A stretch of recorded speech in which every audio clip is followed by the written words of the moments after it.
Issues. This is Dave Arnold, your host of Cooking Issues, coming to you live from the heart of Manhattan and Rockefeller Center, New York City Newsstand Studios. Joined as usual with Joe Hazen, actually, because we don't have John in the studio today. No, how you doing, man? Doing Good all right. to see you. Everything good? Yeah, everything's all right. How the panel's treating you there, right? You know what's funny? I had to change the whole console out yesterday. The other one took a beep boop. Oh, that sucks. Yeah, a lot of work. Oh, that sucks. Oh my of work. God. I'm sure you're cathected to your sliders, man. Well, sorry for you. This console is particular because it's got a lot of different things that you just can't find on new modern consoles right now. So, I mean, it's still a digital console, but it gives me a lot of flexibility. All right. But we're back. All right, that's good. And we're here at a special time. So, and I don't have John here because he had to work at the restaurant. John is at Temperance Wine Bar. And like Nastasia, I think, is on a plane and Jack got himself poisoned. Is that right, Quinn? Are you the only person? No, other way around. Other way around. It's all the same thing, being on a plane, food poison. It's all the same. How you doing, Quinn? I'm good. Good. And for today's very special guest, we have Andre Houston Mack, but not spelled Houston like the town Houston. It's a very interesting spelling. You want to tell me about that? Yeah, no, I could tell you about that. One of my uncles was named Houston. I like That's that. how they spelled it. Nice. My mom was my favorite uncle, and that was it. I got the name. And you ended up in Texas, but you're not from Texas because you're a military brat. Correct. Military brat. Born in Trenton, New Jersey. Spent the first 15 summers there in summering in Trenton, if you will. And You're the only person on earth that's ever said that. Correct. Actually, I have to give credit. My wife said that. But anyways, yeah. And then we kind of lived all over the world. My first place we ever moved was Texas. My mom fell in love with Texas, and that's kind of been home for a little bit. Yeah. You ever go back to Trenton? What's Trenton about? They have a motto, right? Trenton makes the world takes. That's it. Right, it's the bridge. Yeah, no, totally. I do go back every now and then to visit friends. What is Trenton? It's the headquarters for Taylor Ham. Oh, yeah. Yeah, Oh, the strong. Cumblers. Yeah. Oh, all right. Well, we're going to obviously talk more about ham in a minute. Absolutely. And for those that don't know your work, sommelier, graphic designer, winemaker, restaurant owner, writer, YouTube personality. I mean, I don't know where to. I just try to be me. You know, the opportunities come, I just do it. So it's been fun. Try to keep busy. Yeah. You know. And if anyone happens to be listening, even though it's not our normal time, you're on the Patreon, call in your questions to 917-410-1507. That's 917-410-1507. All right, so now's the time on the show when we just, like anything last week that you guys did that was interesting, that, food or drink-wise usually, but could be anything. Like maybe you got lit on fire. I'm not saying you did. Last week I was in Madrid, Spain, and I hadn't been back since I was a child, so it was great. I had these sardines on this black bread with butter. Good. Just a simple thing. It just blew my mind. Like fresh sardines? Yeah. I I love can't fresh stop. sardines. I can't stop thinking about it. It was pretty amazing. I'm sure I've said this on air a million times, but like James Beard, weird dude if you read the writing, right? Did For not sure. like fresh sardines. I mean, but my feeling is that canned sardines are delicious and fresh sardines are delicious. Fresh sardines is one of my favorite fish, though. I think they're completely different. I don't think that you can say one is better than the other or worse than the other. It doesn't make sense. It's not the same. You would never be like, hey, I needed some fresh sardines, and then someone hands you a can, and you're like, what? It's not the same thing. You know what I mean? I don't know. Like some people like fried chicken, some people like grilled chicken. I mean, It's chicken. To me, those are more similar. Like to me, because they're both cooked. Okay, all right, fair enough. You know what I mean? Fair enough. Okay, I don't know. But I'll tell you one thing. Are you a boquerones freak? I am. Yeah, I am. I actually like salt anchovies. Yeah. I like boquerones. I like them. But Okay. I like salty. I like tiny fish salt like hell. Yeah. But I know that I'm a weirdo. I know that that's not right.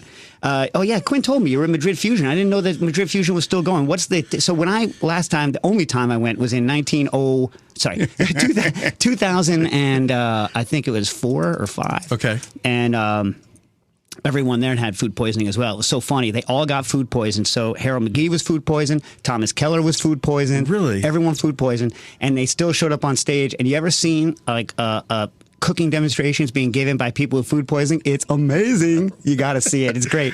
All right, let's see if this video. Because like the Chef. look on their faces, you know what I mean? But like, Sweating. it was like, it was a who's who of like, 'cause Spain at that time was on Yep, fire. absolutely. You know what I mean? Like Danny Garcia was doing all kinds of, he was doing a thing where it was almost like, pomme souffle. He was doing fish souffle where he was like taking whole fish and then like sewing up all the holes and then frying it and have the skin puff up. He was doing all sorts of loony stuff. Yeah.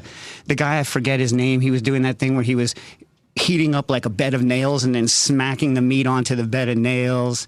And like, that? I forget whose name it was. Like, but like, you know, Charlie Trotter came and was doing like some hardcore trotter business. Wow, that's insane. And like 0405? Yeah, it was a crazy time to be involved in all this because no one was jaded yet. Correct. You know what I mean? I get you. Yeah, I had just moved to New York, so we were just opening Per Se in 04. Yeah, they were talking about this, and I remember what Keller presented now. He did compressed fruit in the vacuum machine. Yep. Because, you know, it's real pretty. You know how he likes pretty stuff. Oh, yeah, we used to do the watermelon, compressed watermelon. Yeah, Yep. because it looks great. It does. Tastes better, too. Yeah, I mean, it's because it's, tasty. you know, texture makes better it was texture. tasty. It was really tasty. So what's the vibe now? I haven't been, so this was my first time there. I didn't realize it was a kind of convention kind of thing, and I don't really do those, but it was great. I represented America. I was basically giving somewhat of a State of the Union of American wine. And Were you for it? I was for it. Yeah, good. I'm kind of all for it. Right? You know what I mean? I was happy to represent the United States. State of our grapes is strong. Yeah, well, you know, to talk about like different issues and trends and stuff like that. And it was great. And, you know, Spain was interesting, you know, and for me, it was just kind of a, you know, and I wasn't there that long. It was a very short trip. I think I went out one night and that was kind of it. And then I had to leave, but What do you it have, was baby great. pig? You have the baby pig? No, I didn't. I only had that sardine thing. Yeah, that was it. And that was kind of it. And I didn't realize people in Spain knew who I was, kind of, so to speak. So it was great. It was, it was 40 people in a line to take selfies. So it was, it was interesting. Can you speak Spanish? No, I can't speak me either. Spanish. No. So stupid. No, I was, it's like, and I was like romanticizing in high school to take French, but I lived in Texas, which was dumb, yeah. right? But the guy who introduced me, he introduced me in Spanish. It was pretty amazing. He was hired.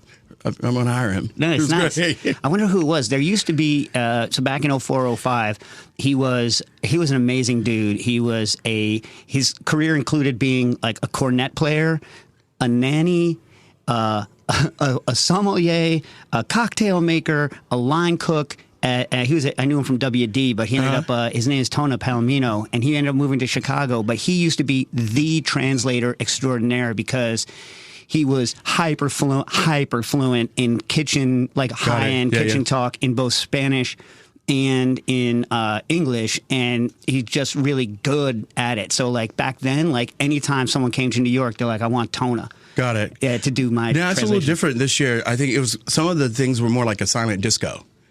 So you'd put on the headphones and there would be two translators in a glass case in the back, and they would they would translate. So there was lots of translation going on, and vice versa. I think, because I spoke in English. So I actually get this. It was the first job I had at the French Culinary Institute was to go to Madrid Fusion. So it must have been, anyway, it was the very first job I had. It was the first trip I was supposed to take for the company because I was their director of culinary technology. I was supposed to learn all their, tech crap, right? And I'm going to the airport, and it's MLK Day is on the Monday, right? So there's nothing's open. Correct. I go, and my passport expired because I hadn't left the country in so long. My passport expired, and I was like, oh my God. And so I missed that plane, but it was like still possible. So I call up, and I called up like everyone I can call. So finally, like someone at the State Department picks up. Okay. And they're like, is it a matter of life or death? Now, these are one of these moments where you have to make the right decision. You know what I mean? I was like, yes, this is a matter of life and death because if I don't get on that plane, I'm going to lose my job. If I lose my job, my kid's going to be homeless. you know what I mean? Like life or death. And so I had to get on an airplane, fly to D.C. to the only state office State Department office that was open on the holiday. Flew into Reagan Airport, got on the subway, ran, got my picture taken, hot and sweaty. So that passport, I was like totally messed up.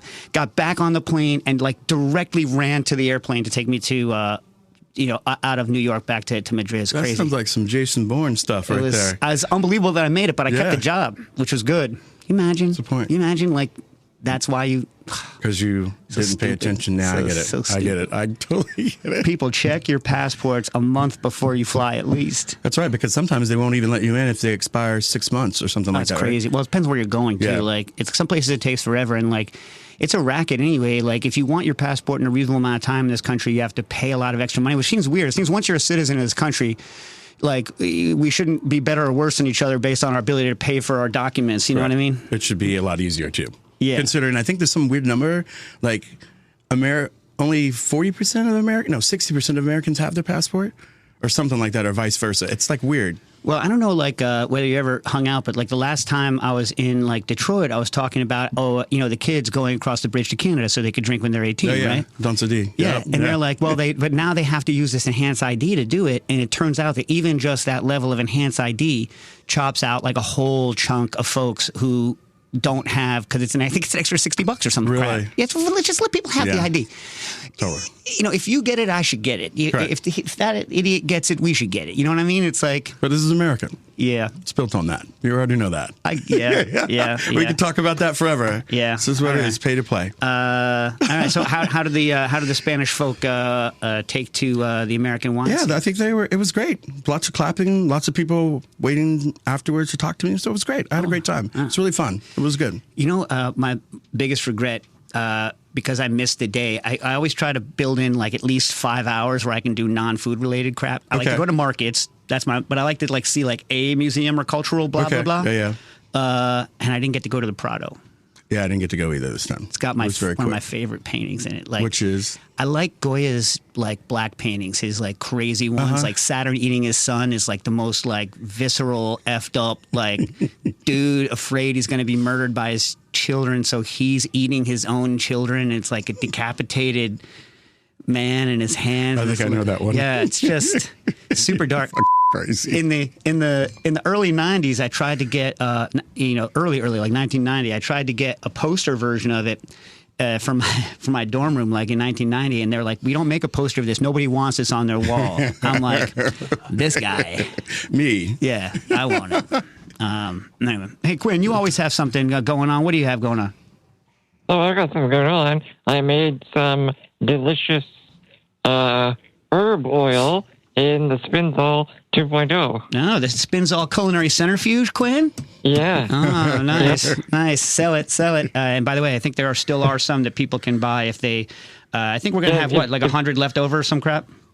Yeah, if you go to the Booker and Dax Instagram right now, the link in the bio is a wait list, but then we might have a official pre-order window coming soon. All right, Quinn. Now let's hear all the crap you put into your herb oil, and then we'll see what we think. What was it? What was the base? The base was the peanut oil. Okay. Why peanut? I had peanut oil. Well, you're cutting in and out, man. You've turned into a robot on me. That's the internet. Oh, yeah. I had peanut oil. That's the secret. Okay. All right. And then what else do you put into it? Cooked scallions, long onion, and some ginger until almost all the moisture was gone. So reduced 250 grams of aromatics to about 90 after cooking. And then you said 290 to 90, right? So like roughly a little over 3 times. 250 to 90. Oh, okay. Sorry. Yeah. So, all right. Go ahead.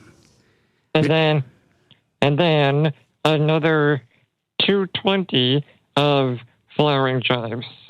Okay. Blended up. All right. And what do you think so obviously the flowering chives then you kept like in their raw state to give some freshness to it? Is that the gist I'm getting out of you? Yeah. Yeah. And so. Yeah. So we have, fresh green element and then like cooked allium element. Yeah. All right.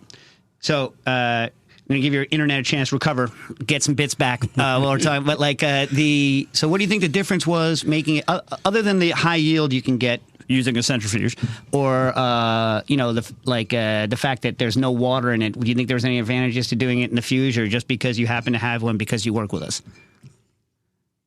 I think the advantage one at the time, because it took maybe I ran the pump very slow just to be safe.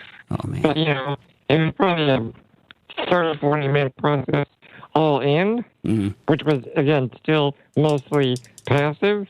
Whereas, if you're filtering, 800 grams of oil and aromatics, it's going to be overnight. Who has that kind of time? Hey, listen, Quinn, why don't you reboot your internet and then we'll get you back on once. I think I'm back now, actually. I don't know, man. You sound, clippity clappity. Okay. You sound. We'll reboot that crap and get back to it. So I'm getting ready to hop on the waiting list here. That's what I'm about to do. yeah. So nice. So I made something. So still working on, even though it was actually due back in October, and pretty soon my editor's going to call me up and just be like, you missed it, it's over. But I'm supposed to do the redo of my Liquid Intelligence, which is my cocktail book. And so I in the first edition of the book, I put all syrups some syrups are in with the recipes, right? But I put most of them together, like orgeats and stuff at the beginning. But I've done so much work with acids and syrups over the past 10 years, I'm giving it its whole new chapter. So I'm doing something on oleo. So I was like, oh, what's something that'd be fun to make an oleo? Something that's only rind, right? Okay. So I went, I passed by a Buddhist hand. Whenever you pass a Buddhist hand, you're like, oh, Buddhist hand. You know what I mean? Yep. And so the cool thing about Buddhist hand, right, is that the pith isn't bitter at all. So you can just slice the whole Buddhist hand. Right. You can make an oleo, but there's still so much flavor. Because I think a lot of times when you infuse a Buddhist hand, you actually end up throwing away a lot of flavor because you don't end up eating the fruit, right? Okay. So I made an oleo. Then after the oleo, I used the peel again to make a lemon Buddhist hand cordial, right? Instead of lemon peel, I used it, right? And then the nice thing about that is that now also the Buddhist hand has some acidity, which is the one thing the Buddhist hand lacks. And then when you strain all of that, it still has flavor and can be used as a candy or garnish. Taste that crap. But here's the problem. Here's why I brought it today. I cannot figure out how to describe the smell. And I need someone who's good at describing smells, because to me it smells like Buddhist hand and like nothing else. And I can't think of what it smells like other than Buddhist hand. Obviously citrus and but you know what I mean? It's it smells like Buddhist hand. Well, it smells like Ricola. Oh, yeah. Do you want to taste pizza? Yeah, that's what it smells. It smells like Ricola. Now I have that song going through my head. Ricola. Yeah. And I made this at the beginning, almost a week ago. It still tastes fresh. I love Buddhist hand. You want some, Joe? No? So you passed your deadline. I got a deadline too. Oh yeah, what do you Don't want? hurt me. Yeah, I just signed. I'm working on the second book. Oh yeah. Well, wait. You already have 2 books. You're not. Which one are you not counting? The coloring book? Yeah, so that's funny. The coloring book is the first book. Yeah, so I did a coloring book. I self-published it. That was a really fun project. And then I took on another project of writing another book called 99 Bottles, which was somewhat of a memoir slash wine book. So the idea was to tell my wine life story through 99 bottles. Yeah, and it starts. It's almost it's chronological. Correct. Yeah. So I think the first entry is Old English 800. I was going to ask you about 8 Ball. You start out with Tiger. 8 Ball. No, that was it, man. And it was so funny. So that to think of that's where I came from. And all the way to French Laundry, and then moving to New York to work at Per Se. And I think in that chapter, I talk a lot about how the night before inventory, I would drink a 40 ounce. Yeah, which is unpleasant. Yeah, it totally is. And hard to find, apparently, in Manhattan. You can't buy 40s in Manhattan? It was really hard to find. They used to sell this crap when I was in grad school up near my studio that was much cheaper than Oldie English. Yeah, it was called Laser malt liquor, and it was 50 cents for the super talls. So they weren't 40s, but they were like 20 ounce cans or something, or 20. And it was not potable. You know what I mean? Most of it isn't. Then it was kind of that thing of it's acquired taste, but it was that thing of I'm a product of hip hop. I grew up on it. Hip hop turned 50. I'm 50, right? Yeah. And so it was aspirational music, right? So it told you what to drink. Yeah. So this is what you drank, but it was wow, it tasted like Ice Cube pissed on charcoal. You know what I mean? That's what you said. The thing. Well, the thing is that that drink wasn't on my radar until NWA came out. Correct. You know what I mean? Yeah. Because I knew Colt 45 and all that stuff because it's loaded with dynamite taste. Yeah. You grab one, down one, get yourself around one. You know what I mean? malt liquor, my and like God, it took me way back, bro. It's a dynamite taste, you know. Yeah. That old song where like the Colt 45 is exploding out of the mountains like a big weird sex explosion. It was right before the Billy D. Williams ads came up. Yeah. You ever looked at the history of Colt 45 ads? I haven't. So I haven't. The very original Colt 45 ads were like a white dude actually on a beach. And he's on a beach, and there's like a table, like a nice, like a bistro table with and like all this crazy crap is happening around him, like just crazy, like insanity. Okay. And he's just like nothing, right? Just like dead face, dead. And like all of a sudden, like a person like surfs up with a Colt 45 on like a waiter's tray, and like the person pours in the Colt 45 like it's like some good drink, and he's like savoring the drink. So it's all about that. Then it went to the dynamite taste, and then Billy D. Of course, everyone knows Billy D. Williams. Yeah. Yep.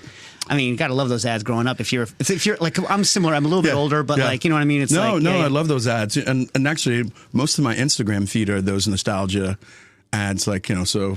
McDonald's, like all that, the McNugget buddies and like that kind of stuff, so it's always interesting to look at the past, especially from a graphic design perspective too, right? So like looking at like old stuff and stuff like that is always fascinating. Yeah, and I noticed that you immediately went high end after the Oldie English, and you went to Boone's Farms. That was it. Yeah. Boone's Farms. Yeah, man.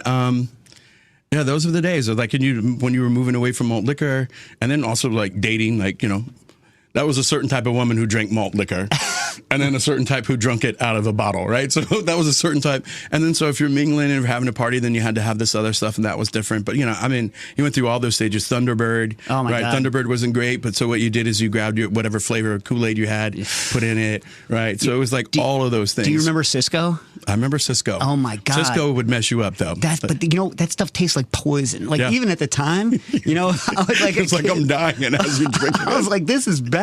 They're like, it's bad, but it's quick. You know what I mean? Yeah, like, it was just knock you out. But yeah, Cisco was popular then. So it was like all of those things. And those were kind of like my drinking culture. And then I later talk about how it was all from popular culture. So like watching movies, right? And so you're like, oh, wow, like I think Tequila Sunrise was a movie, but I think that's a drink. Bartender, I'll have one of those. That was kind of my history. Well, you said you were calling your first Scotch call was Cuddy Sark, and you would call it Cuddy Shark. Yeah, and someone was like, totally. Yeah, it was it was someone I had worked with, and he fell out of his chair laughing. He goes, "Did you say shark?" I said, "Yeah." And he's like, "It's Sark, like the ship." I was like, okay, sorry. Like, ship. Yeah. I had no idea. And, he's like, it's the chip on the bottle here. You're like, okay. But it was from watching Goodfellas. And then I think in the closed caption, it says shark, not sark. I got to check that. Like I'm going to put my assistant on that. There's only so much money. There's only so much money in captioning. So like often they get that stuff wrong, especially when it's like, when it's probably better as shark anyway. Wouldn't you rather have Cuddy Shark? I do. I would. I found it so cool. I felt really great ordering it, and then just was deflated, Yeah. A lot of sad things in the book too. You were pouring some nice Cabernet when you found out that your the dad who raised you, as way I'll put it, since you my dad, died, and like really deep, like you had a riff with your mom. It's like not usual stuff to be like that open about. Yeah, but to me it was. It was those things that like you let it out, and every now and then when I go back and read it, or when people bring it up, you're like, wow, I did like leave a lot, right? And for me, it was just it. It was really like these bottles of wine, and what I think about when I see these bottles of wine, it takes me right back to those moments. And was that Silver Oak, right? Yeah, so it was Silver Oak, and it was an empty bottle of Silver Oak, and I was refilled it with water because I was a waiter trying to be a sommelier. So I would refill it with water, and then I set up my dining room table, like a table, and I would be pouring, and I was practicing pouring wine. So it was like, pouring over here, pouring left-handed, pouring my backhand, around the corner, like all of those things. And then like there's a knock at my door, and I look through the peephole, and it's my mother standing there. And I'm like, how did you even know where I lived at? And that was it, And so I wanted the book to be personal. Like I felt at the time that all the definitive wine books have already been written. And what was that at the time? Israeli? No, but I mean, like all of them, like Jancis Robinson, Hugh. Like the big ones, and just like on how-to wines. And I just felt like, how can I like? The reason why people buy anything is the story. And for me, it's like, hey, you could read about how I got to this place, and along the way learn a lot about wine. just natively, right? Just by reading the articles, and we put the sideboards on just for it to make it look like a fake wine guide, but like still informational. And so, but I just thought by like just sharing, these were like real stories that were raw, and I didn't mind sharing those. Now it comes as like a series, like it's presented as a series of playing cards. You ever actually make the playing cards? No, we hadn't yet. And so the book came out in October 2019. And then, and so it was like right around the holidays, something weird about it. And then COVID. Yeah, freaking COVID, man. And then that was it. And so we never really got a chance to.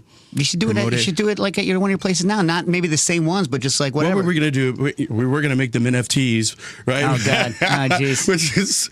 which is so funny to me. But the idea of making them will happen at some point, and we're coming up on the 5th year anniversary. If I did the math right. So the fifth year anniversary of the book. Yeah, and they're not all wines. Like you went to a Senegalese place and had the Bissap, and you're like, I want some sorrel. So like So there, it's beverages. It's not all wine. There's some spirits.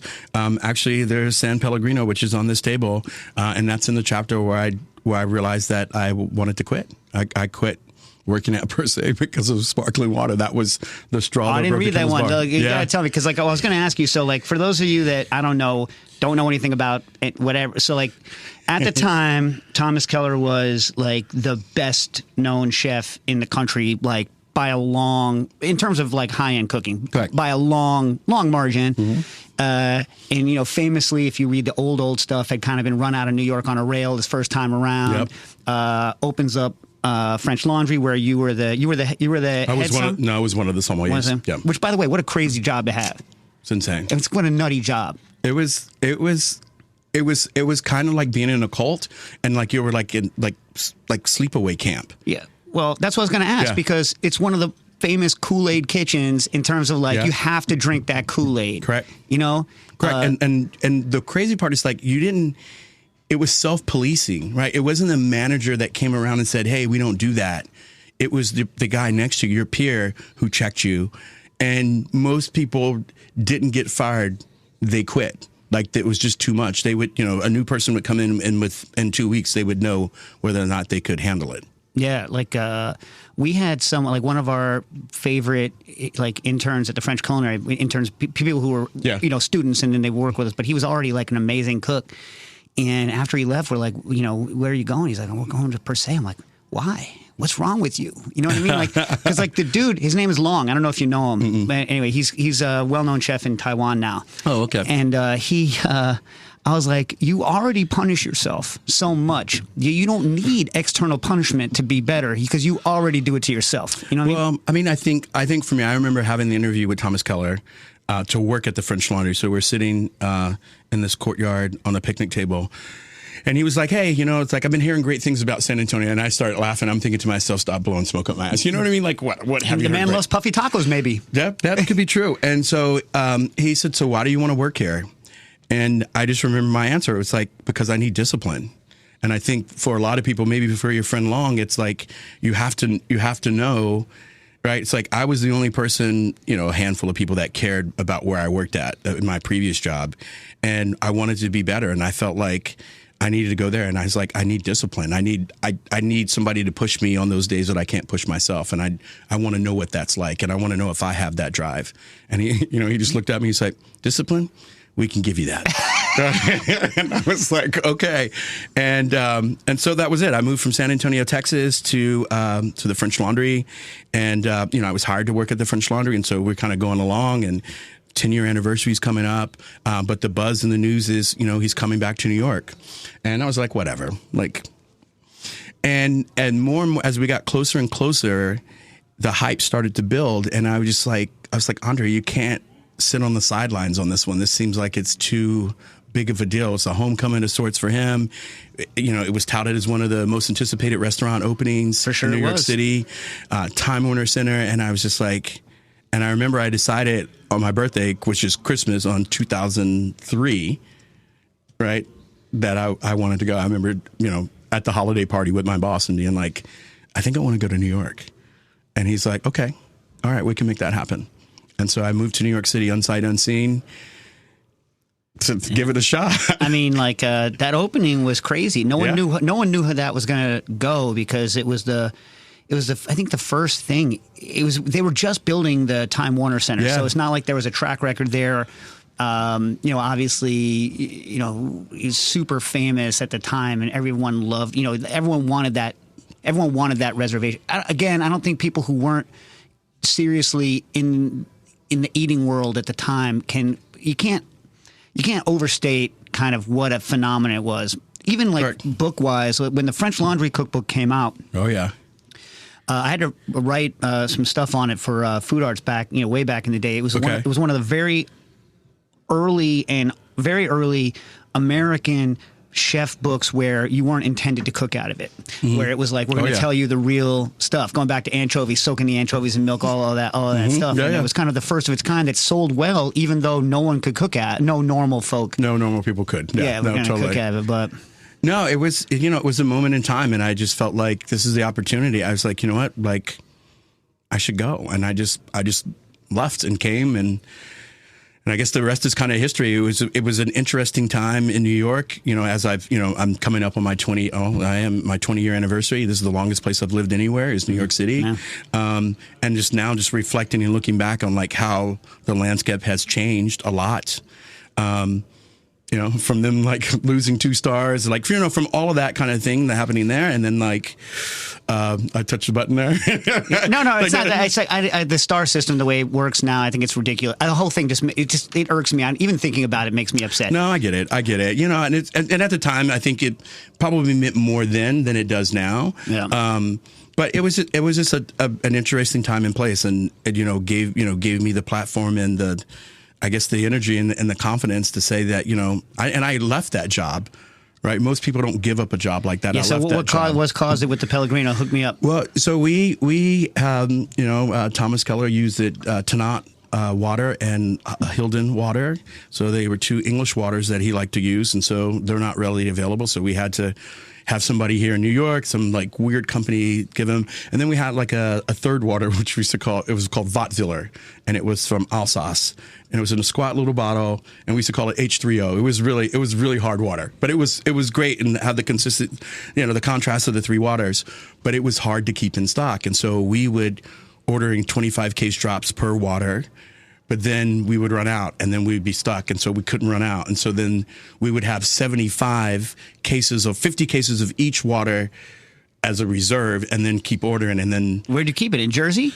No, so we kept it like in on the like second floor of something of the Time Warner building, but it was just a pain in the ass. And like finally, I got the program, after like 3 years in a place that I felt comfortable that I could just like take a weekend off. And so I go off on the weekend trip, and I just remember it's Sunday, and I'm in the security line, and one of the sommeliers calls me, and he went and bought San Pellegrino because that's what we had done in the past when we ran out. And then the director of operations ran him in and to him, and it was a whole argument. It was a whole bunch of shit. And I was just like, you know what?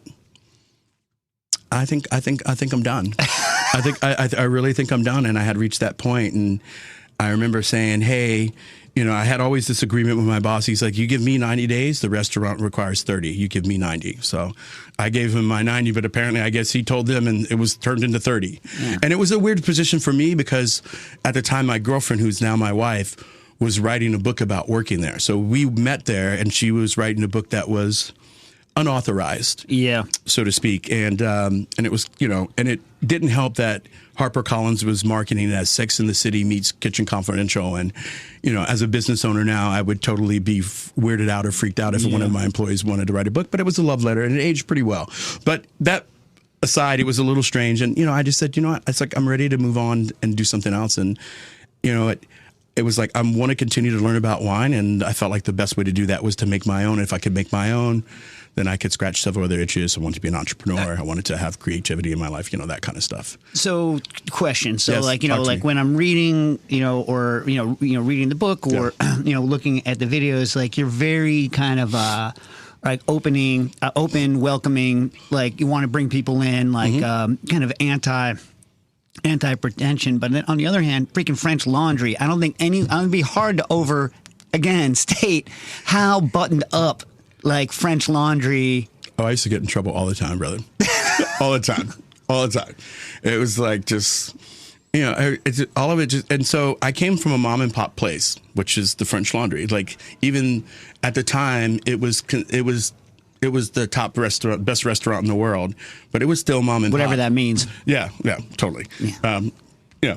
I was going to say something to be an ass, but I'm not. But anyways, and so it was just that thing. And then you moved to New York, and I felt New Yorkers, our New York colleagues, they were the ones that were putting the pretense on. And I was just like, hold on. So like I couldn't, I used to wear these Prada's, Chelsea boots. And they were like, you have to wear lace-ups. And I was like, whatever. And I would just always ignore it. And I was like, what's the difference? This is so dumb. Like, we never had that rule or whatever. And then finally they cornered me, and it was like this whole thing. And then they made me go down to Cole Haan in the mall. Oh, geez Louise. And buy a different pair of shoes. Cole Haan's decent shoes, right? No, it was great. I bought these beautiful split-toe lace-up shoes. Yeah. And I just took the shoestrings out of them and showed up for the meeting. And they were like, so I got in trouble a lot. I pushed the boundaries, but it was like, it was supposed to me, it was fun, and it's like, I was banging up against all four walls trying to figure, like a child, like pushing the boundaries of where we could go. But, granted, they had their way of doing it, and, it was really stern. And I think I learned a lot. It took 3.5 months to decompress from working there. I don't doubt it. You know what I mean? You're just wound up. It was like a year or two afterwards, not your place, but like, I think there's like, how like everything in life, in any industry, but this is the one I know, right, seems to be like waves. They come in, they roll out, they come in, they roll out. And like kind of the high mark of kind of lunacy was when Ducasse opened Essex House. Oh, I remember. And there was the pen service. And finally someone was like, no. Which is funny because we had Mount Blanc pens, and so guests didn't get to choose. But we had them, and the servers were responsible, captains were responsible, and if you lost, they were expensive, $200. But I do remember that it was that and the little stool for your bag or purse. At Ducasse, right? So I remember that, and so all of this is going on, and it's interesting for me as like my development, and then this place, Momofuku Noodle Bar, pops up, and it's the hot thing, and I start going over there, and it was just. It changed my perception of everything in a way that, like, I worked at this fine dining, high-end place, but it was like, but those people there felt like they came from the same place. They worked in the same place as me, but they were doing something that was fun, and they were cooking the food with the techniques that they've learned from high-end places or from school, but they were wearing jeans and wearing Rock Band T-shirts and blasting Pink Floyd and wearing shell tops Adidas, and it just... What I realized is like that it was changing. Right. Similar level of internal pressure, though. Yeah. I mean, like, no, I get it. Chang's kitchens were hardcore in terms of, again, if I had numerous people, I ended up being partners with him, but like numerous people I sent there. Yeah, it's just like, it was not a place you could go just. No, absolutely. So it still had the structure and the nucleus of the kitchen and the way those things work from how he was taught, but. It displayed something differently on the dining room in that place of like just the atmosphere was just different. It wasn't uptight. Maybe the kitchen was, but the dining experience wasn't. And it was coming to that restaurant multiple times that made me realize I was like, there's 30 chefs in the kitchen per se, all leaned over plates. Most of them aspire to be restaurateurs and owners of their own place. Only a handful of them would be crazy enough to think they could do something like the restaurant we currently work in. But I thought a lot of those guys were going to go off on their own, go back to where they came from, and do exactly what we were all witnessing on 12th Street or wherever that was, right? Where it was like, oh, I worked for these great places, but I'm going to apply those techniques to like really cool stuff. And I was like, and I want to make wine for those restaurants. And that was kind of the impetus of just saying, okay, and taking the playfulness of all of that. And like Thomas Keller, when I say the chef has a sense of humor, it wasn't like he was back there on the past, like slapping his knee and cracking jokes, but it played out in his menu. The quotations, there was stuff tongue in cheek, which are tongue in cheek. So there was humor in all of it. And for me, I felt humor always kind of took out the pretense, and so that's why I chose humor in a lot of ways, and the things that we came up with, names, stuff like that, to be playful. my whole attitude is to be playful, right? It's like that thing, it's like I used to wear this Dr. Seuss watch on the floor, which I got in trouble for, but it was kind of like my Patch Adams kind of thing, right? Instead of putting on a red nose, I think one of the first times I approached the table at the French Laundry, and I walked up to, it was a couple, I walked up to a gentleman, I said, "Hey, are you ready to talk wine?" And he said, "We're going to let you choose," but he's handing the wine list back to me, and he is shaking, not a little bit, a lot. He just doesn't want to look bad in front of his crew. Or? Yeah, but he's just so nervous. He doesn't know, and he thinks I'm going to like reach in his pocketbook and take all his money, and that was kind of what I got. It was like they were happy to see the server, but when the sommelier came, for some people, they're like, "This is a guy trying to take my money," and I was like, I can't talk anybody who wants a $300 bottle of wine into a $3,000 bottle of wine or something like that. So it was like this interesting thing. And for me, it was always like, it felt like we were the bad guys. And so that's why I wore this Dr. Seuss watch. It was like, hey, I'm human here. We're good. Well, a couple of things. One is a question. So when people are going out and they're asking for, there's always that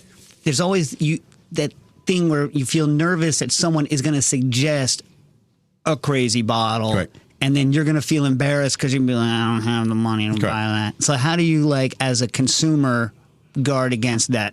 Correct. So you just beat him to the punch. So he comes over in the wine list and you say, even if you don't know a selection, you say, "Hey, we would love for you to pick. These are some of the things that we normally drink."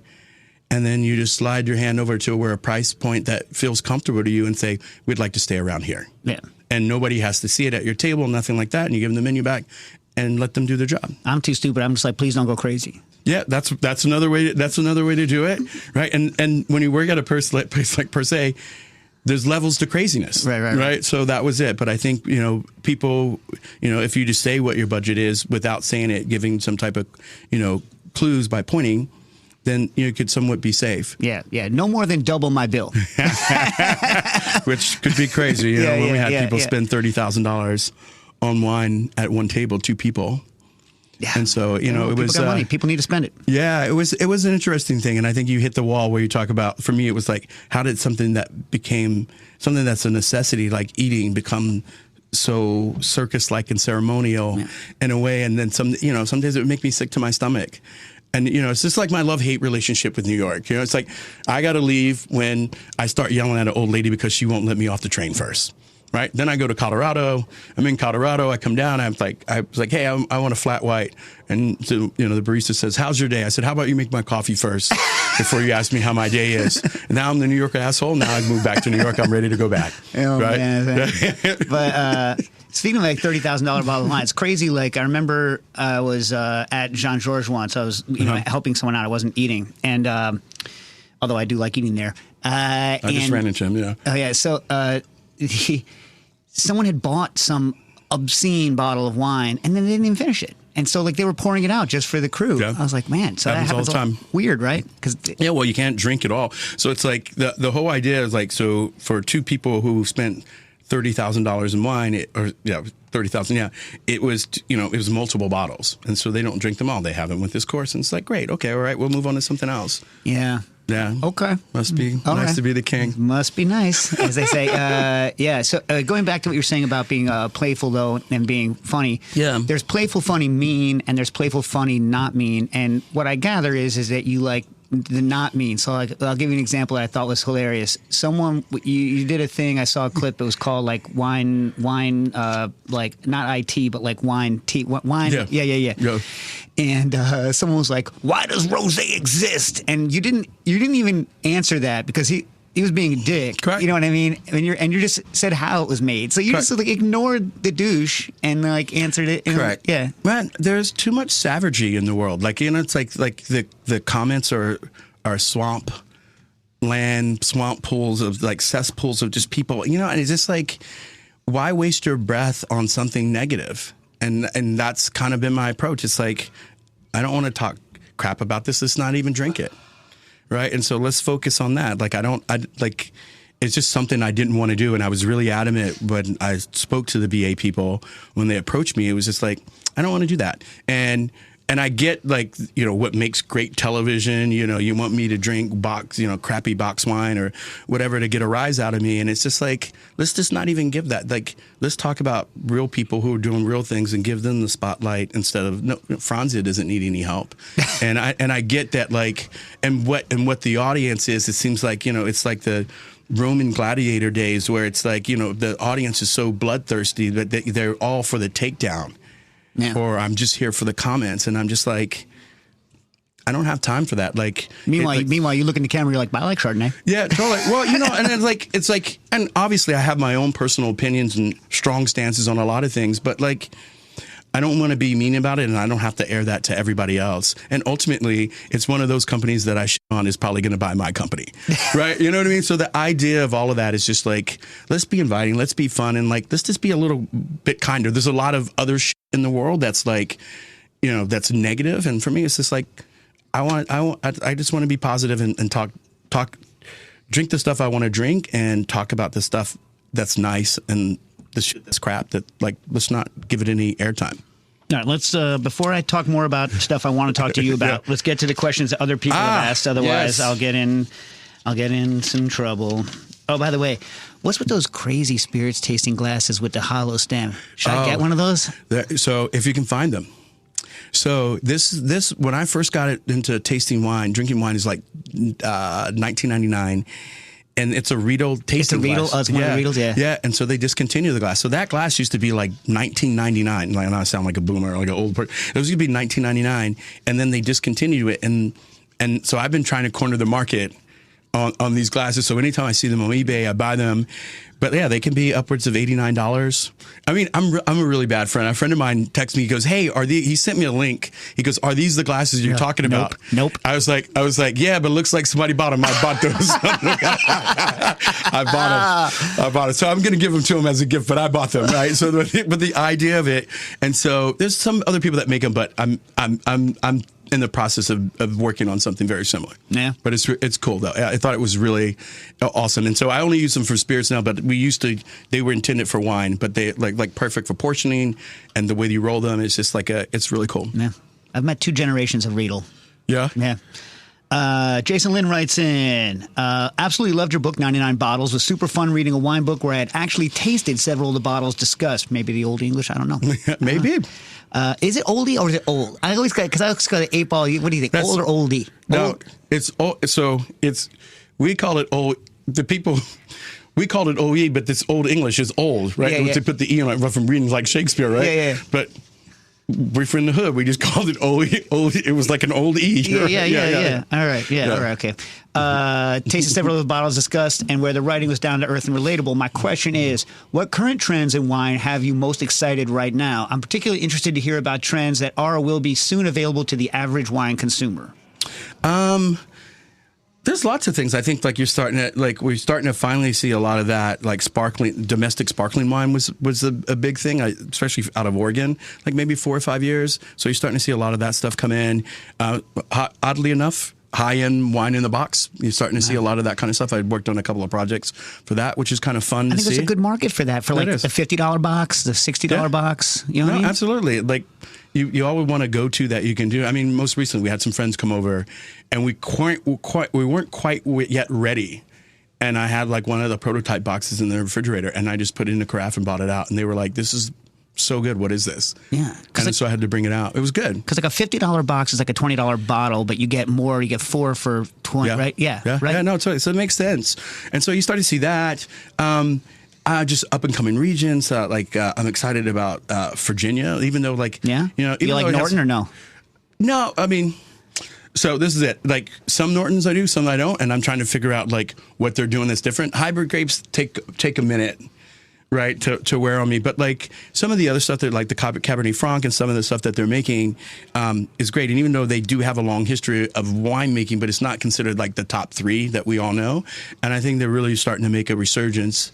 On on all facets, like on some of the higher end, but some of the young cool kids are down there now. Yeah. And was Dave Matthews in your celebrity wine tasting? I didn't get to watch that. He was in one of them. It was okay. I think it turned out all right. Virginia. Yeah, and then you're starting to see a little bit. what's interesting, you're starting to see like the evening out of natural wine, right? So within anything, you had the good stuff, you had the bad stuff, but like you're starting to see everybody call BS on other people, and you're starting to see like better wines and better quality wines being made on that front. Well, let me tie into that with a question from not their real name, I'm guessing, Fyra Banks. Okay. Any thoughts on animosity from ultra traditional somms with regard to the recent interest in natty wine? Not recent anymore. It's like recent if you're my age. Anyway, Correct. Hold up. Specifically, that real vinegary sour stuff. It's not my cup of tea, but the condescension I've heard seems unreasonable. I was thrust into the wine program at a 1-star from being a line cook and completed the master somm level. Do you have any other recommendations on formal deep dives into that world besides the obvious equation of time plus experience? All right, so we'll start with the latter. There are recommendations for deep dives into wine? Into natty wine. Yeah, they did their master somm, but they want to know more about not bad ways to go into natty wine. Got it. I think for me, it's so funny. So last night we were out and we were drinking Nicolas Joly, and it was like that was as extreme as it got really in like 2000, in the early 2000s. And now you have all these other producers and a new crop of people coming to wine that are in the natty scene that don't even know who Nicolas Joly is, who's considered the godfather, right? And so it's just an interesting thing. And I think for me is starting with the more traditional wines, and then kind of moving your way to natural wine, I think is a way to do it. But like, if he's there, go to festivals. I mean, there's always like raw and all those kind of things. And I think it's like any other tasting. You have to taste a lot in order to figure out what you like and to get away from some of the stuff. And if you don't like that, then, there's other stuff with it on the spectrum that are in that are considered natty. And it's funny because I think we all group them under the one thing, and then talking to one producer, he's like, well, within this group that we're all putting us in, there's people who make crap and people who make good stuff, right? And like within everything. And I think you're starting to see it kind of flush out, just kind of the cream rises to the top, like early days of YouTube, cat videos. Yeah. And now, there's some serious. Yeah, there's also still some really bad crap on YouTube. I mean, like. No, it totally is. I cringe. I come downstairs and I was like, my kid is watching some other person play a video game. And it was like, yeah, I don't get it. So, but is anything ever going to get better than Grape Stomp and Afro Ninja? I don't think so. I mean, like that's like peak internet, Yeah. I mean, like no, totally. Or peanut butter jelly time. Oh my God, the Buckwheat Boys. I sing that constantly. Like I just do that. I like go run around the house with my niece, do the dance. Yeah. That's when we make it. And so so I think for there it's just like. Going to the festivals and tasting some of the things, it's like you have to be able to weed them out. It does come with some dogma, and I think they're trying to figure it out, and I think it's a lot better than what it used to be. Yeah. Well, I think there was a time, not to be an old jerk about it, but there was a time when I think there was a little bit of just anything went, and like people would pour you crap that was overtly flawed and be like, I like this because it tastes like poison, and you're like, okay, but it seems like it's a lot of money. The hard part about all of it is that is it a flaw if somebody likes it? And I come in the camp that it is, but to other people it's not. And I would have to say that over the last 20 years, I've witnessed Americans' taste change, which is really a sweet palate, but somehow does like a little bit of sour. So think about like the rise of kombucha. Yeah. Sour beer, all is gateway to natural. I like sour beer, right? Yeah. But like I just don't want too much of an acetic note in my wines. No, I'm in the same place, right? It's like some of it I can drink, some of it I can't. Some wines that somebody poured me, they're still going through fermentation. So we work through that, and if it's bringing more people to the wine party, I'm into it. What I don't like is the dogma that comes with it, but in the other wine world, pretense came with it, so you have to figure it out. Speaking of still fermenting, can Beaujolais Nouveau ever taste good? I don't think so.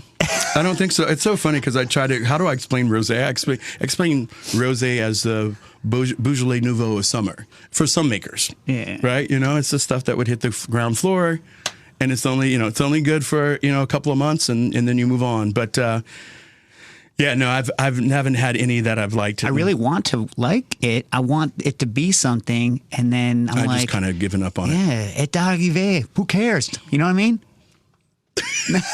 Like, Van Groff writes in, how is climate change affecting the wine industry? Bear in mind, I got a couple more questions, so we got to do the short version. Yep. How is climate change affecting the wine industry? Are there things changing in terms of what varietals do well in what areas? Are terroirs known for their microclimates now experiencing something different that's bigger than the normal vintage to vintage variance? Correct. Yeah. So the short answer to that question is yes. Climate change is definitely affecting the wine industry. My first harvest in 2007, we were picking grapes in Oregon around October 15th, 10th, 15th, late 20s. And now we're picking in early September, right? So, a whole month earlier, but like it is happening. Same sugar level? Yeah. So same sugar level. And what people are doing now, what I would say is like some people pick early. 2015, I think Oregon was going through an identity crisis because it was so warm, and what made us unique. A lot of people, like those kind of more voluptuous wines and making that style. But what you've seen is California wineries move to other regions to hedge their bets. So California wineries coming to Oregon, coming to Washington, going to Vancouver, right? People planting different grapes. But within those pockets of different microclimates, some people are changing grapes, some people are changing their vinification practices of, maybe picking earlier. Yeah. Speaking of, you want to tell me what a garage wine is? Because you would plug your winery. Yeah, so I make a wine. The name of my company is called Maison Noir Wines. You might know us as Mouton Noir Wines. I was in a long 7-year battle with Mouton Rothschild. I'll leave it at that. Oh yeah, I've been in legal battles with a whole bunch of people, and so. There was a thing in Bordeaux called garage. We call them garage wines, and it's because they didn't come from these picturesque chateaus, and and normally there's not a real definition. It's like, oh, they made wine in the garage, or they made enough wine they could only fit in the garage. But the idea is that kind of like a garage band. It was somewhat a novice turned professional kind of thing, and but it doesn't imply that you're technically an idiot. It just means you're doing it in small amounts, right? Correct. So yeah.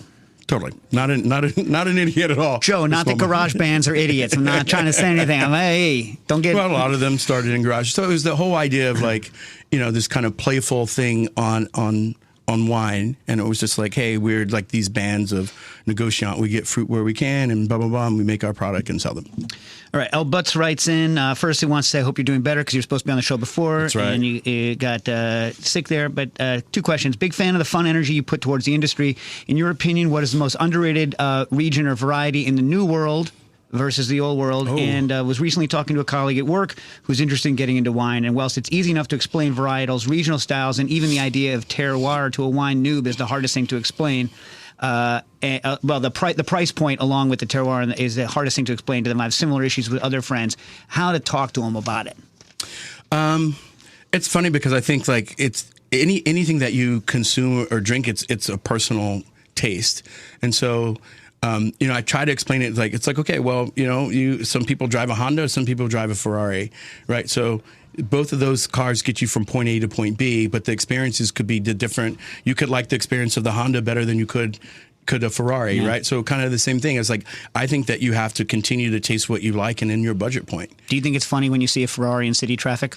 I laugh because you're not getting out of first gear. Yeah. Right. And you're grounding the gears down. Like I met this guy.